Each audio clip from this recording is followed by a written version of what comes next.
Hello, this is Dr. L. Brooks Walker. I am going to be teaching the Music 110 Introduction to Music class, and I wanted to create this introductory video, and it's going to be an introductory video for all three sessions. I'll be teaching three sessions of this. All of them will be online. That will be one for Fall 1, one for Fall 2, and then a all semester version. The Introduction to Music 110 4HA is what that's called, and it'll be for the high schools, I think Great Falls, Lewisburg, and Chester. Now, I also have some students in this program that will be in the Fall 1 and Fall 2 class. So that's why I'm making one video, and I'll post it on Blackboard in all three sections. Now, Introduction to Music 110, whether you're in 4A1, 4A2, or 4HA, it's essentially the same course. That's, again, is why I'm using one introductory video. So, as we get started, you may want to look on Blackboard under your class heading and download the syllabus so that you can follow along. I probably will not go into great detail on the syllabus. I'm looking at mine here. As you notice me turn, I'll be turning to look at the syllabus. It's rather self-explanatory. You have the name of the course, my name, my phone number, and my email, which will be invaluable to you, as you'll see. Before I get into it, I wanted to explain a couple of things. First of all, some people know, but the reason we are doing this online is basically me. I've been diagnosed last year with cancer, and I went through chemotherapy, and the doctor says, well, your immune system is compromised. Try to avoid being around large groups of people. I did that in 2020 and was pretty much a hermit and taught my classes from here in my office. In 2021, I was hoping to get back into class, but the doctor has said, probably not a good idea. Doesn't mean I'm not getting out, though. You may see me every now and then out. I sneak out to restaurants and to church services because I think I'm doing much better. The cancer seems to be in remission.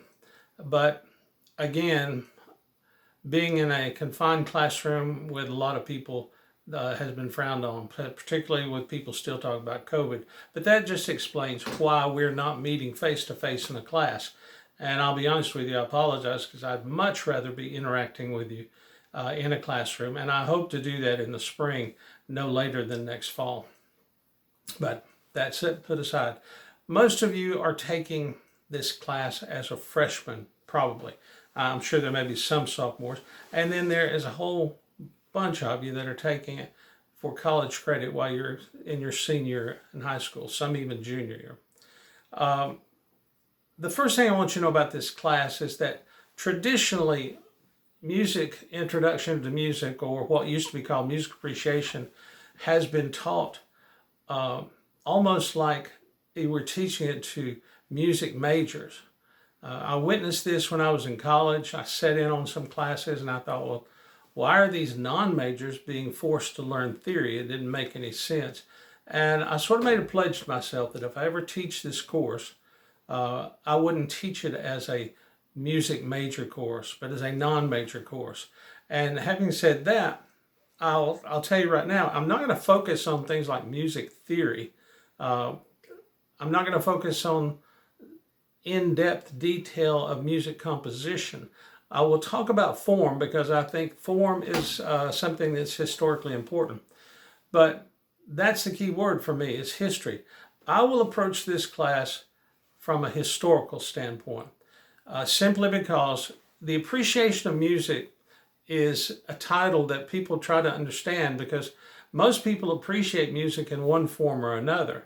So it's sort of a silly title. I guess that's why they dropped it and said Introduction to Music.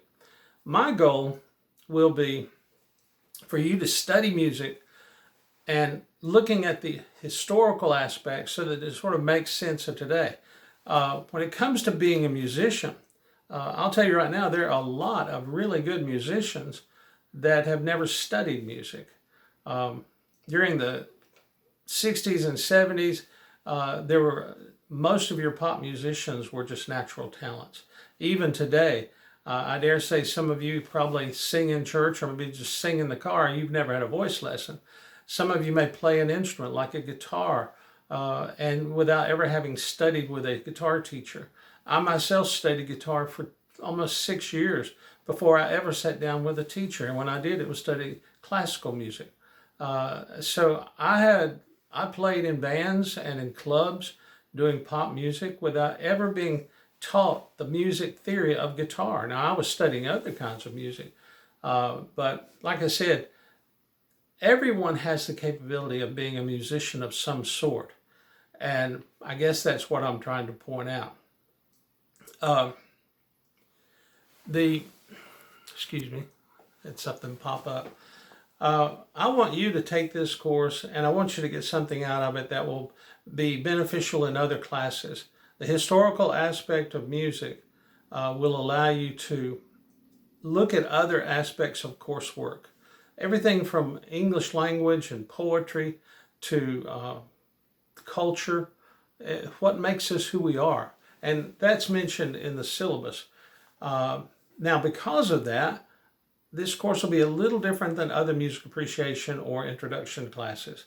I will start primarily with Western music. We may branch off into some world music, but mostly we're going to talk about Western music.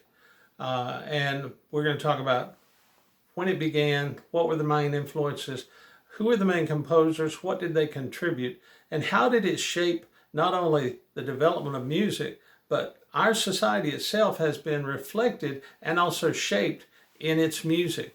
And I know you probably know this, but look at any culture and you can tell a lot about the people by the things they do, the food they eat, the dances they dance, and the songs they sing.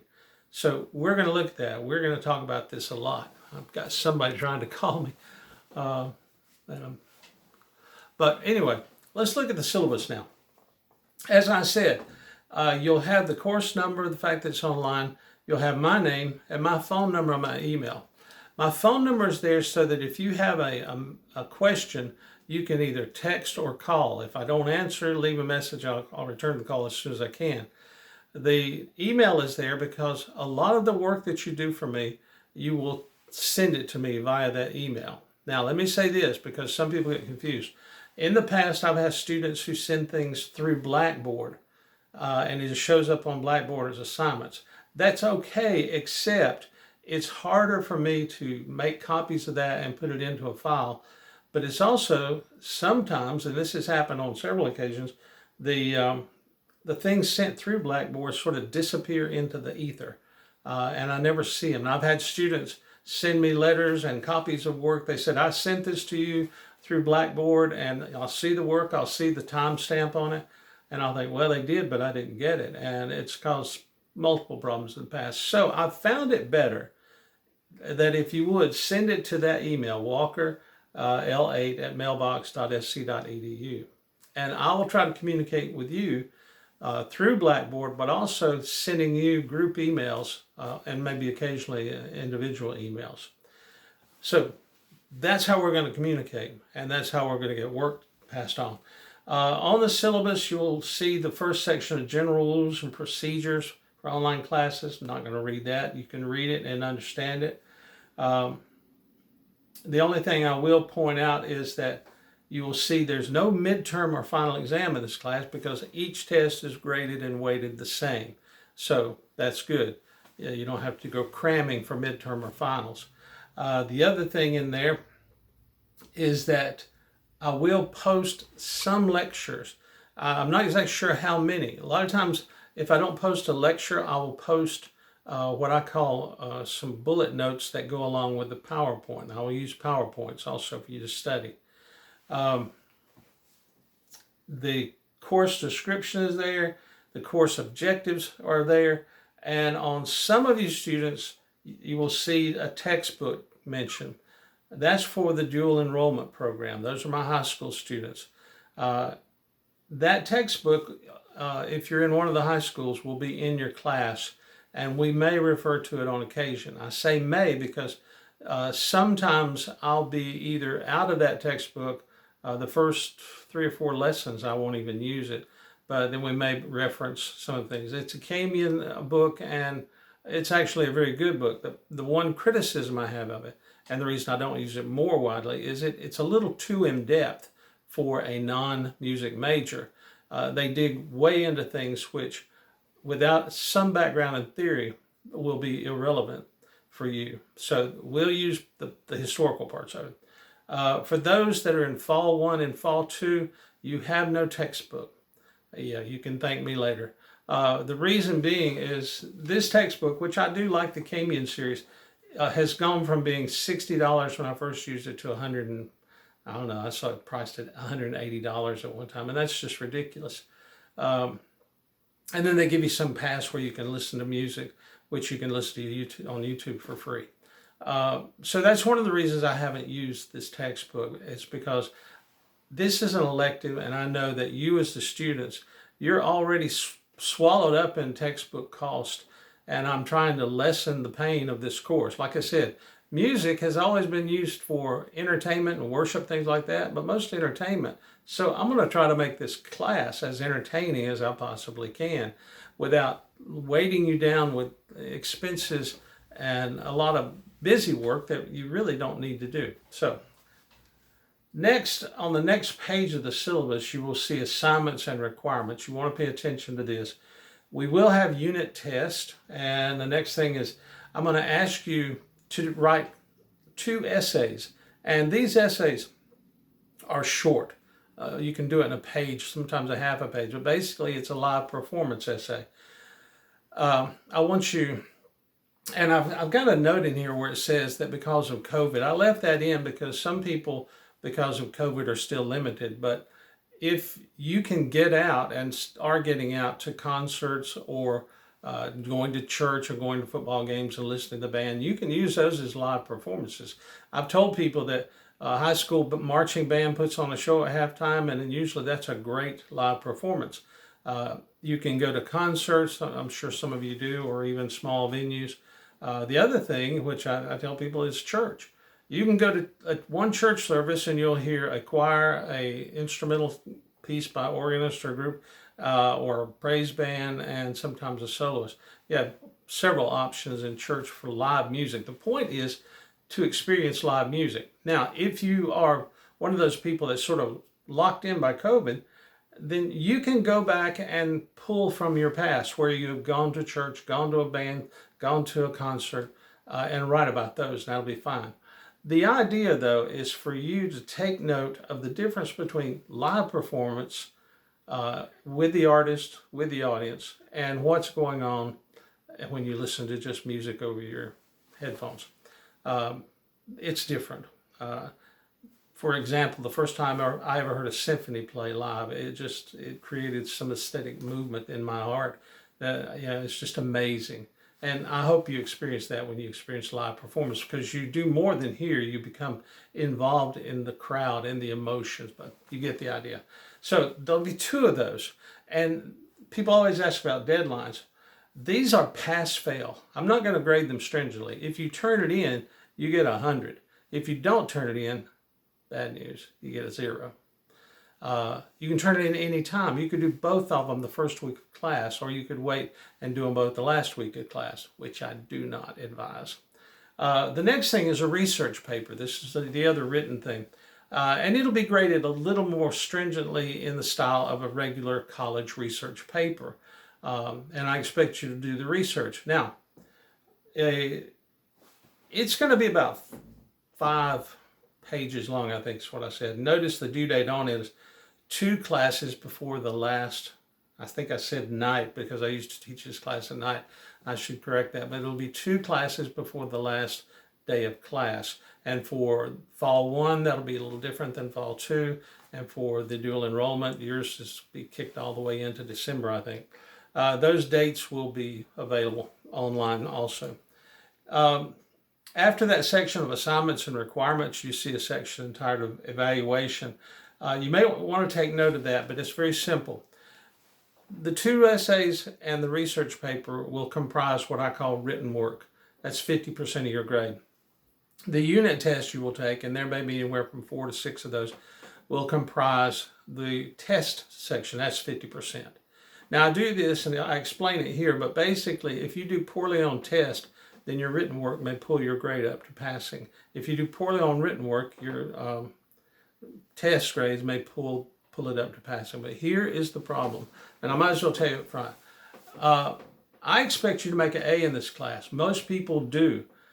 The people that either fail or do not make an A, and this is almost across the board, is those people who do not turn in either their essays or their research paper or both.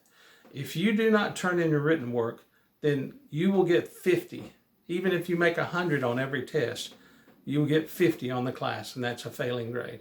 If you turn in part, say the 2 essays but no research paper, you may still pass. It could be a C, maybe even a B, but you won't get an A because you're missing a third of the component. So make sure you turn in all your written work. Make sure you turn in all your tests. If you do that, and I think you'll find these tests are extremely simple because the goal is not to punish, but to enlighten. And we're doing it online, so you will still have access to notes and things like that. Every test will, in essence, be like an open book test. And like I said, any teacher can fail you. Failing is easy. I can make these tests impossible and you would all fail. I could make the writing requirement technically impossible and you would fail. But if you're going to be a teacher, I'll tell you this. If you want to study education, become a teacher, be a teacher, not a failer. Because like I said, it's easy to fail people. It's harder to educate people because you're trying to get them to remember and to learn and engage in something which they may or may not really be interested in. My goal is to try to make it interesting, get you to engage, and you will walk out of here with an A. If you choose not to engage, you may crawl out with an F, a D, even a C. But the people that do the work, and like I said, you'll find this to be rather simple, but it will be informative. And I think that should be the goal of all classes. You don't have to make it unreachable if you can make it informative. There's my sermon and soapbox for the day. But anyway, that's the evaluation process. Don't let it bite you. I put in here a short sample of syllabus to show you how it works. We may or may not follow this. The Unit 1, Aesthetics, Acoustics, Basic Elements of Music, that's not in the textbook for those who have a textbook. This will be coming straight from me. Unit 2, Middle Ages and Renaissance, maybe. I may split those into 2 units, like Unit 2 will be Middle Ages, Unit 3, Renaissance. It depends on our time frame and how much material we get to cover. But you see how that works. Here in the next section on your syllabus, I explain the live performances, which actually I've pretty much already done. This goes into a little more detail. And then finally, the research paper topics. I should have put topic, but what I'm saying here is one paper, 5 pages in length, based on this topic. Now look at this. This is a long paragraph. I'm going to read some of it to you. But I say music can reflect and reveal the characteristics and customs of a country, race, and culture. Listening to other people's music, we begin to understand who they are and what they value. Music can tell us of their customs and history. Music not only reflects, but can also be a shaping force of these cultures or of culture.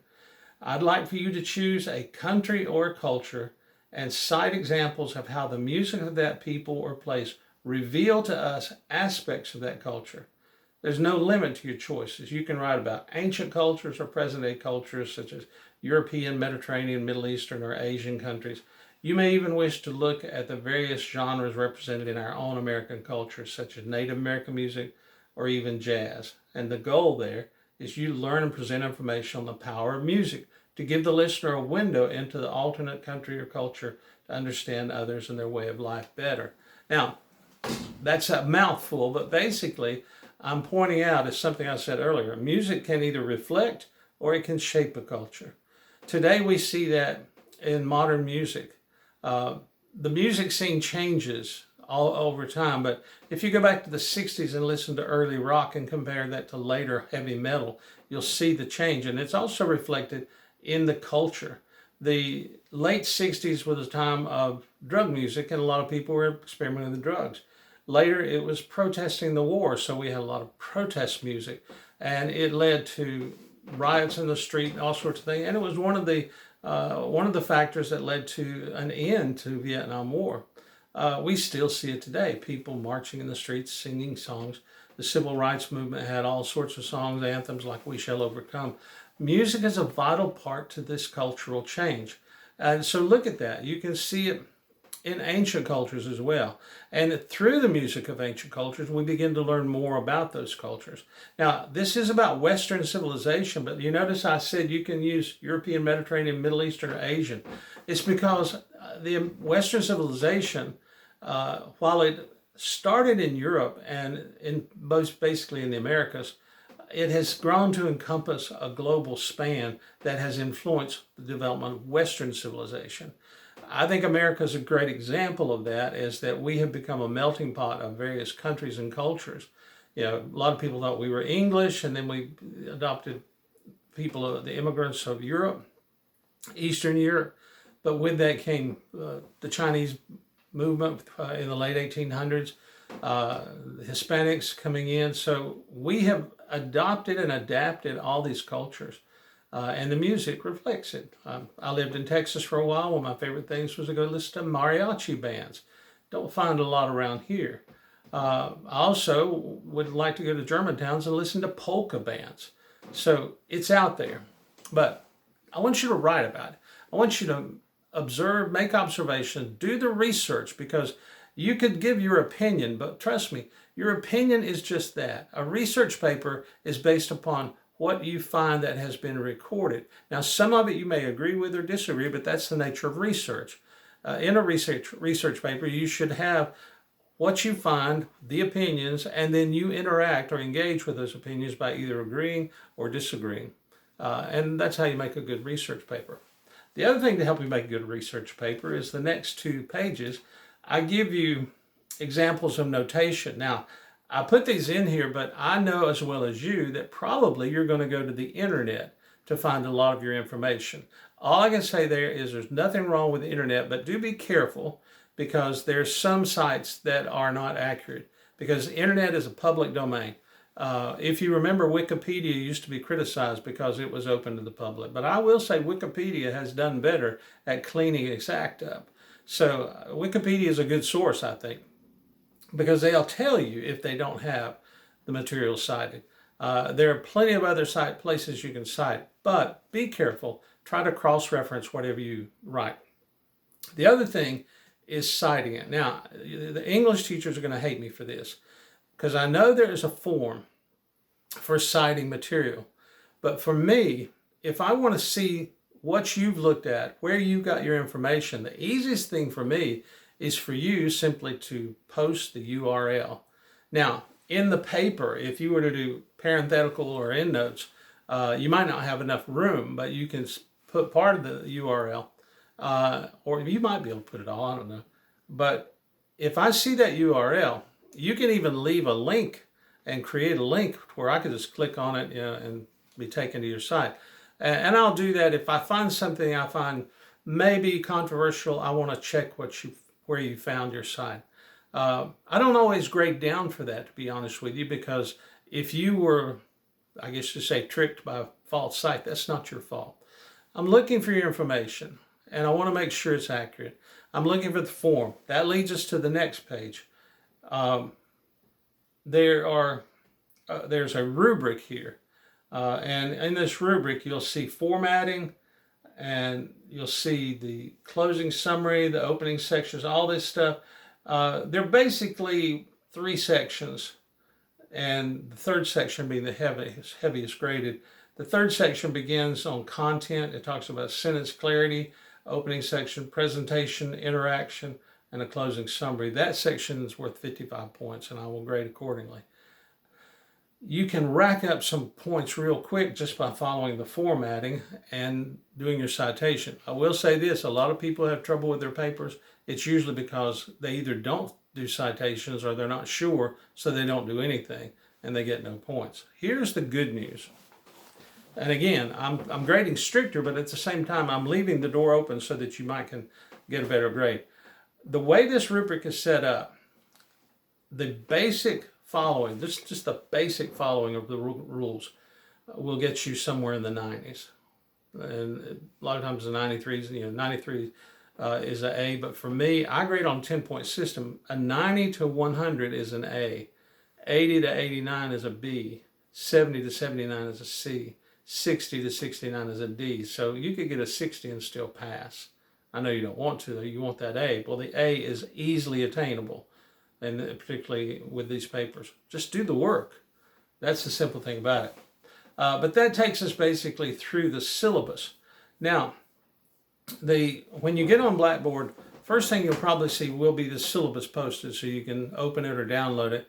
And then I'm going to have this introduction video there, so all 3 classes. Like I said, the only difference between the 3 classes are the time frames. Fall 1, of course, that's fall 1, ends around October sometime, and then fall 2. The dual enrollment, the 4HA classes, which are at the high schools, and some of you students are in fall 1 or 2, you're in dual enrollment, but you only have to do the 8-week course if you're taking it on campus or that way. But the ones at the high schools, such as Chester, Louisville, and Great Falls, your assignments will be stretched out over the semester. But basically, everything's going to be the same.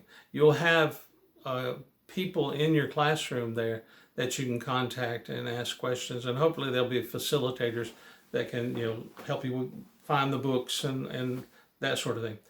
Communication will be key, and it'll be done through email and through Blackboard.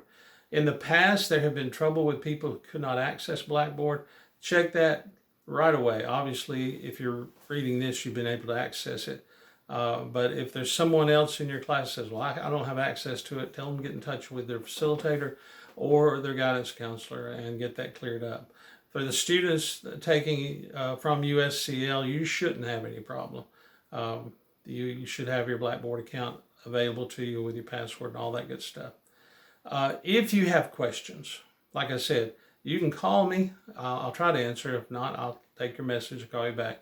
Or email me, or text. What am I saying? Email. Text me. It's just as easy. We can communicate through text at that number that's here, the 803-804-0304. That's my number. Text me. I will try to communicate as quickly as I can. Now, I say that, but please give me a little lenience, because within this semester, I'll probably have anywhere from 90 to 100 and some students in these classes. And one other thing, be careful of. Check and make sure. I know this sounds silly, but I've had so many students who will start doing their work in fall 1, not realizing they actually were signed up for fall 2. And that can lose work, get confusion. So make sure you do it. Now, if you're one of those kids who want to work ahead, you can look on Blackboard at fall 1 and see the work. You can even do it. Don't turn it in, though. Wait till fall 2 comes around so that I'll be able to separate the 2 and get the grades done. But I really think you'll find this course will be enjoyable. There'll be music videos to watch. There'll be music to look at, to download. I'll try to use YouTube a lot because there's a lot of good music on YouTube. And like I said, the other key thing is don't procrastinate. Don't put off. Do the written work and do those tests. The test will be there, and you simply download it in Word format. People have tried other things, but usually they mess up. Try to get it into just Word format and then email it to me. That way I can keep it. I have copies archived in my email, and I can keep it that way. If there's any question, if you say you sent it, I can pull up my archive and say, well, it's here. I didn't grade it, or